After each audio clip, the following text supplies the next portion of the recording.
Okay, so for this one, the question is specifically how to deal with the variables. And so let me start off with kind of, again, what a square root is. So let's say we have square root of 25, just a nice easy number. Square root of 25, I can write that as the square root of 5 squared, because 5 squared is the same thing as 25. And what happens is this square root undoes that square, and then we're left with 5. So anytime we take the square root of a square, we just get in this case, the 5 out. We get the root is what comes out of it. So if I think of that with an x squared, square root of x squared, the square root undoes the square, and what I get is just x, the same way that I just get a 5 here, because what times what makes 25, 5 squared. What times what makes x squared, x times x makes x squared. So for square roots, the deal is for every pair of x's, you're going to be able to simplify out 1. The same way here I had a pair of 5s, and it simplifies to 1 because we're asking what's the length of one side of a perfect square, so 5.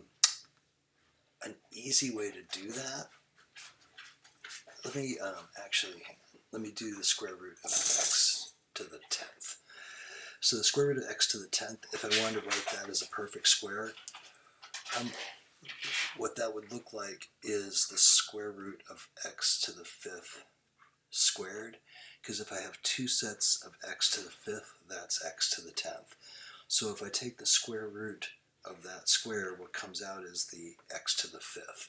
To me, that's a really, that's what you're doing, that's why it works, but that's a really hard way to look at it, and that's where I like kind of just putting the little 2 that is invisible there.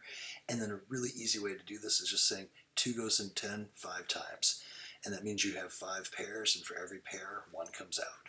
And so that's just x to the 5th. And this is the why that works, and this is super cumbersome, and this isn't. The other nice thing is, say instead this was cube root of x to the 10th.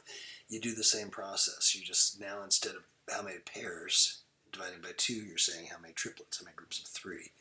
So 3 would go into 10 3 times.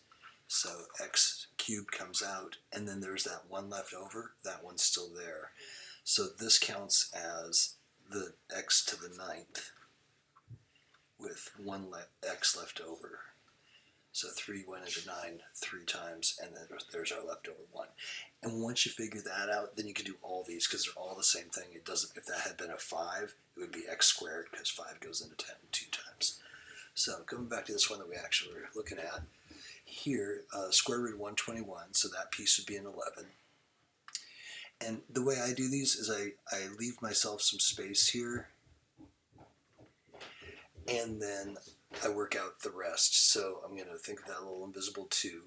2 would go into 5 2 times, so it would be like u to the 4th, and square root of u to the 4th would make u squared, so that's the 2 with 1 left over. And then 2 goes into 6 3 times with none left over, and then that's it right there. And again, once you know that, then let's say this was cube root of, x to the 5th, y 12, z 11. Then it's the exact same process. We just go 3 goes into 5 1 time, so 1x comes out, and there would be 2 left over because there's a group of 3 and a group of 2. So we're taking the cube root of 3 coming out as that 1 with the 2 left over. 3 goes into 12 4 times, none left over. 3 goes into 11 3 times with 2 left over. And so like I said, once you kind of get that process, we're doing this, but man, this is cumbersome. And so this is just kind of a nice shortcut that does this exact same math that's a lot cleaner. Hopefully that helps.